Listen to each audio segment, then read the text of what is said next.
Hey guys, welcome to today's Elite Coaching Call. I'm Depesh, your host, here every few weeks to go through a topic in about 20 minutes to give you insight into kind of what's front of mind for me and what I want to share with you as well. I can see a few people have joined. There'll be a few more joining as well.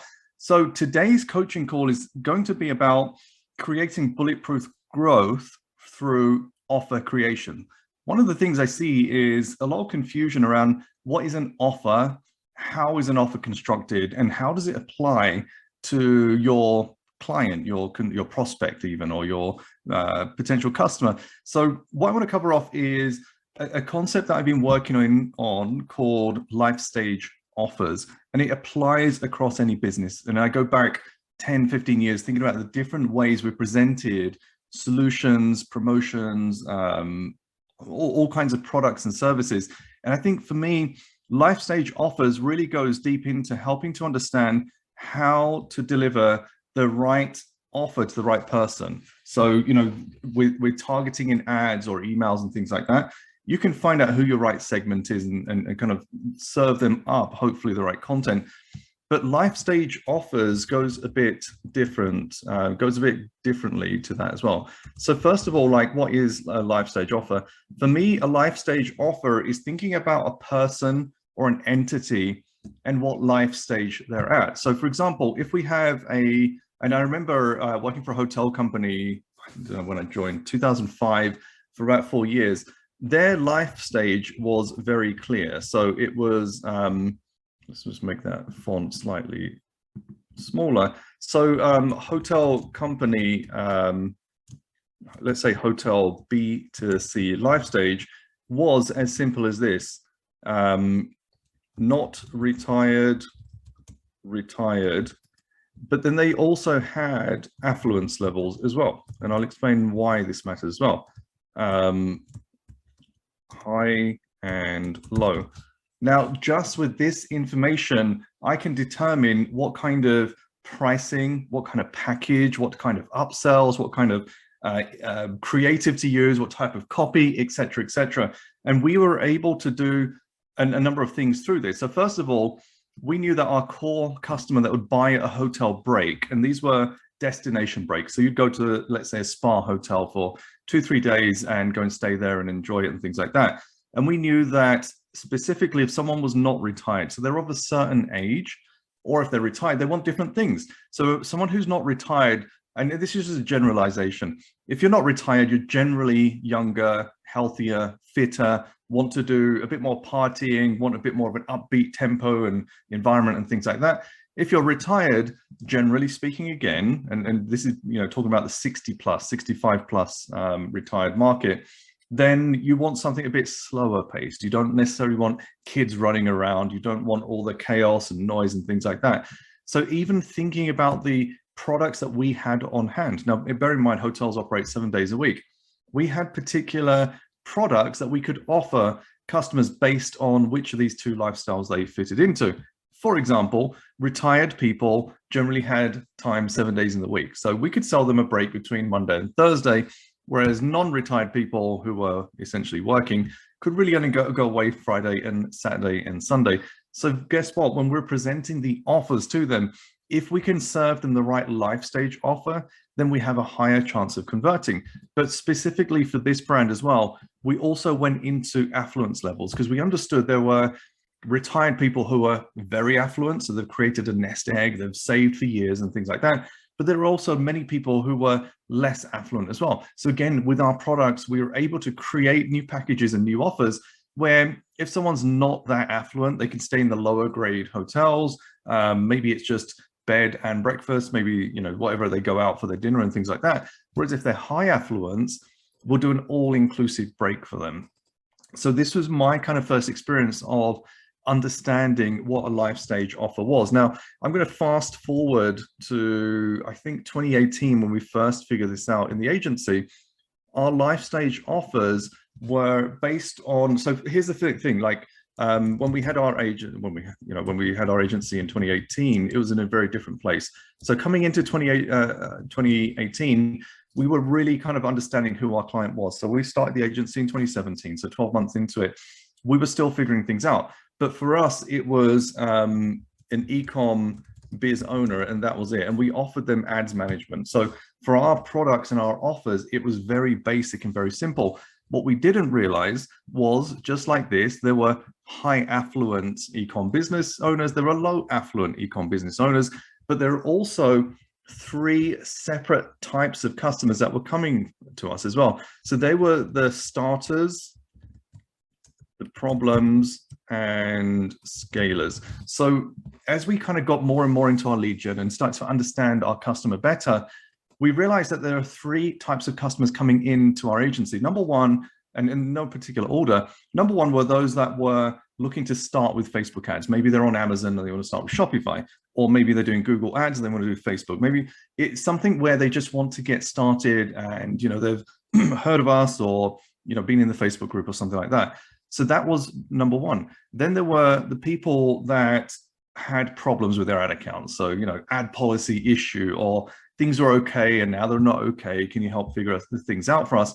And then there were the companies that were in scaling mode, and they were like, hey, things are going really well, kind of hit the ceiling of what we can do. Can you take us further? And they were the scalers. Now, when we started off the agency, we were only really working for the scalers. So I'm talking about our website, our email communications, any lead gen we were doing was all targeting scalers. So if you go right back to 2017 and 2018 and look at my original posts, I talk heavily about scaling because that's who we were after, and we wanted companies that were scaling. But guess what? They represent probably about 10% of the market, give or take, just based on the type of inquiries we had. We had about 90% of inquiries that we could not take on because we didn't have a product, we didn't have an offer. Doesn't mean we couldn't offer them something, we just didn't have anything set up. So if someone came to us and said, hey, can you scale us up? Yeah, absolutely. You know, this is what we'll do. We'll run your ads, we'll jump in, we'll make money, everything's great. But for the people that came in and said, you know, I've got this brand, I've never run ads before, can you guys get me started? We're like, well, we don't really work with brands like that. But what we realized was actually the affluence levels were quite different. Now, you'll understand this if you're on the agency side. I'll come back to BTC Ecom as well as an example. But if you're in the agency side, you'll understand what I mean when I say you have people that want to start something new and they are low affluent. They are typically, and this is just a generalization, they're typically drop shippers. So we've got so many inquiries of drop shippers that don't really have much money, but they're like, hey, can you get things started? And you give them a price, could be 5K, could be 10K or more. They're like, well, you know, this other agency said they'll do it for 1K. Can you kind of meet halfway? Well, there is no halfway there, but they're low affluence. And then we also had inquiries from high affluent people looking to get started. So for example, you know, we've taken on quite a few clients that have been working on Amazon. They're selling on Amazon, they got started on Amazon, had years of growth through Amazon, but all of a sudden one product gets banned or taken down and they're worried and they need to diversify and things like that. And they'll come to us and say, hey, I've got a $2 million a year brand on Amazon. Can you get us started on Facebook ads? Well, guess what? Yeah, we'd love to, because you've got the experience, you've got money in the bank. We know you can invest in all the right things, creative, copy, things like that. And we know that we can take you further because you know something about your product. So we started to understand we could develop Lifestage offers. So for people that wanted to start with advertising, we created a standalone project. That project lasted 4 to 6 weeks. It was literally step-by-step of going through the BPM method. So if you've been through it already, you'll understand that it's structured in certain ways that will get you from 0 to scaling. Obviously, we could do that a lot faster than someone who's just learning it. It's our bread and butter. So we were able to get started and get results usually within 4 weeks. And by the 6-week mark, we'd be in the position to optimize and scale. And then there's a decision point. Do we want to continue working with the client? Does the client want to continue working with us? Or did they want to take it in-house? One of the other problems that we actually encountered was, even when we were focusing on scalers, and for anyone that's scaled a client and also grown their revenue with it as well, we got to the point where we were scaling clients. We were taking in more revenue from the client because we had a % of something share. So maybe it was spend or revenue. So as we made the client more money and they were more profitable and we're hitting the targets, they're having to pay us more. And it's a jarring experience. It's a difficult experience when a client is paying you, let's say 5 or 10K a month consistently, and now you start scaling, and then the bill comes in for 15K, for 20K, for 25K. Yes, they're making money and they've got more money in the bank and they're profitable. But as a founder, just writing that check for 25K, it doesn't matter what kind of success you've had. And you know, my experience from 2018 was exactly that. We grew a client from 2-3 million a year to doing like 16 million in 4 months. And he had to write us a sizable check because, you know, we had a percentage agreement.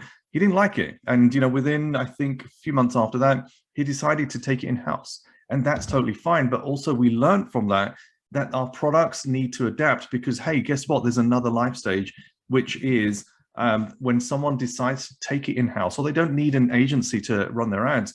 What do you do in that scenario? So we start to build out our agency offers based on all these scenarios. And by the end of it, we had account build projects, we had audit and fix projects, we had scaling projects, but we also then developed consulting projects. So for example, if you have an in-house media team and you just want our strategy, we have a product for that. And we figured out that the more life stage offers we have, the more we're able to close, the higher our close rate, and the better our process is, because we already knew from the start all the range of clients coming in, so we could deliver something to them that would be relevant to them. So then moving forward to another example, I had a conversation recently with a former client. He was doing really well, took it in-house, and that was all fine. Didn't need our help, and I checked in recently, how are things going?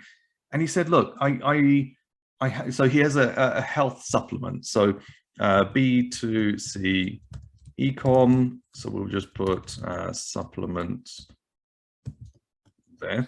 So what he was struggling with was this. It's a B2C health supplement. So the idea is once you take this supplement, it fixes a problem. They had loads, like thousands of reviews. So it definitely worked. They had the testimonials and the videos and things like that. But they were finding that over time, and this happens all the time in subscriptions, less and less people were buying again. He just could not get his head around it and said, why were we doing so well in acquisition? We know our ad costs are going up. And, you know, we'd spoken previously about the fact that when your ad costs are going up, but you have a subscription model, you should get them to continue buying. So give or take, every single subscription on average will be 4 to 6 months. That's just the stick rate of most average subscriptions. But if you can build lifetime offers around, life stage offers around where your clients are, you have a higher chance of retaining them. So if I go back to an old drawing I did, these are people on different stages of awareness. So for example, and this was a graph that was relevant to him as well, he was focusing heavily on people that were problem aware and also solution aware. So the problem was this health problem that he was targeting. The solution was, hey, you can take supplements. He was going after the market that knew that they personally had a problem, and they knew that a solution was out there, and he was converting highly, but over time it was starting to reduce because you cap out on a market. So we moved him up to problem aware, solution unaware. This is a bigger potential for growth. So these are people that know they have a health problem, but they didn't know that you could take a supplement and it'll fix it. So we managed to grow them through that and build them into coming into their funnel, and that was working really great. But what happens after that? What happens when they are problem aware, they're solution aware, and they're already using your product or service? What happens when it goes from, I have a problem and it's abnormal, so I'm taking this supplement and now that problem's gone, and reminding people that, hey, you need to continue taking this, otherwise the problem will come back. And this is something which is really important for life stage. And what we actually found out was the supplement itself, there were certain things that you could then build on to improve that health. So one of the things is, so if I look at this, you've got fixing health issue. Maybe I'll just expand that out. Maintaining health, and then improving health. And this is what we found out, that there were 3 stages of someone coming through their funnel that went beyond just simply, hey, we know you've got a problem, here's a solution, come buy it, because they were fixated on fixing the health issue. And this is why customers were not necessarily coming back, because their email comms, their products, their offers and things like that kept talking about fixing the issue. But guess what? I've already fixed the issue with your health, with your supplement.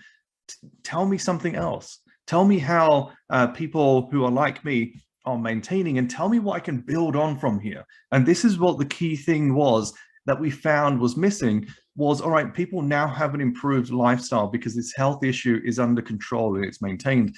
Tell me what comes next. And we actually did find, and they actually did some research with their supply. We found other products to complement the experience. And this is really important because bearing in mind the life stage of that customer has changed. So when we started off this funnel and we were talking about problem aware, problem unaware, and bring people in and things like that. And I think this is where marketers often get lost is, all right, you've discovered an audience that you can target, problem aware, solution aware, solution unaware.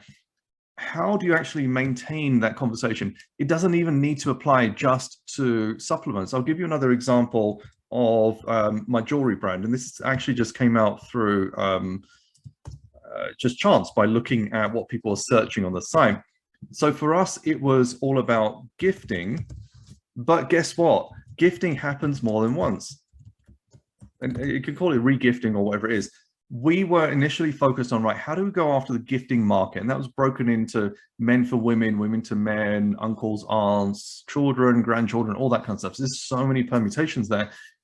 But what happens next? Now, for example, we did some analysis and people were coming back. So we were selling jewelry through Shine On, for example, and that's super easy to do and set up.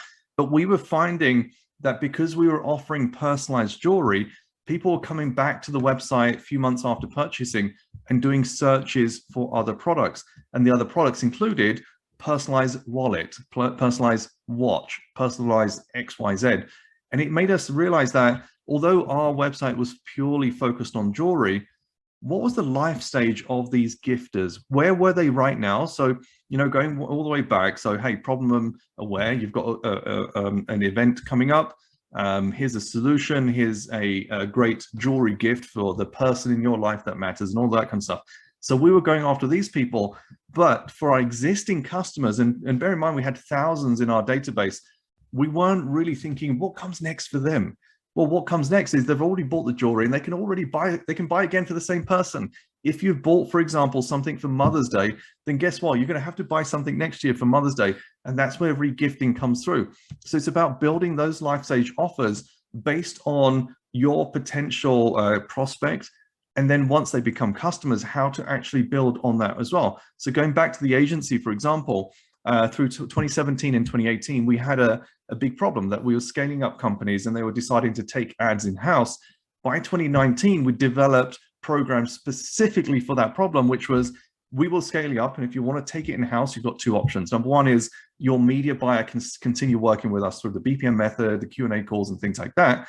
And or you can join our consulting program. You can join our strategic support program, our fractional CMO program. We won't run your ads. You've got a team doing that, but we'll help with your strategy. And that became a blockbuster for us because not only were we able to charge more than just running ads, we're actually working less to produce results for clients because now the media buying and all the heavy lifting was done by their internal team.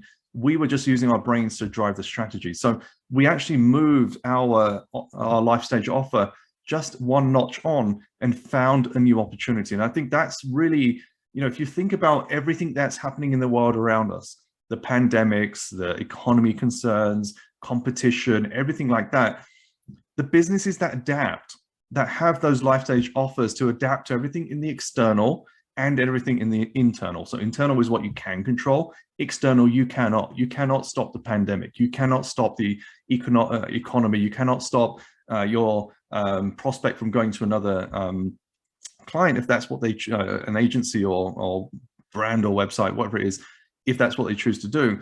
But you can control your offers based on the life stage. So for example, you know, BizOps, info products and things like that, they've been around for a long time. So you'll notice that there'll be a lot of fear that people tap into. So, you know, they'll say, hey, you know, the economy in 2022 is going to suffer and you need to get this financial report from Agora and this is what you need to do. They're playing on fears and they're playing on events, but they're building life stage offers because 12 months later when, you know, the economy is great and pandemic's gone and things like that, they'll be like, hey, this is now the time to invest in XYZ because, you know, this is such a better world and we enjoy things and whatever it is, you're building for those life stages. And this is what builds bulletproof growth. It's the businesses and the brands and whatever you're selling or your clients are selling, they're able to adapt to where your clients or customers are and also where they're moving, that enables your brand and your business to grow with it. So that's really what I want you to take away from this is whatever business you're working on, whether it's your own or for a client's,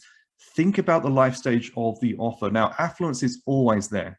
High and low affluence means, how much money do you have spare? Essentially, that's a lot of what comes down to affluence, wealth, liquidity, and things like that. And by the way, wealth doesn't always equal liquidity. So you could have $5 million locked up in real estate, but you have low cash flow because that's all locked up in mortgage payments and there's all recycling going on. But affluence actually comes with how much liquid cash can you actually move alongside your wealth as well. And I believe every business can be broken down into high and low.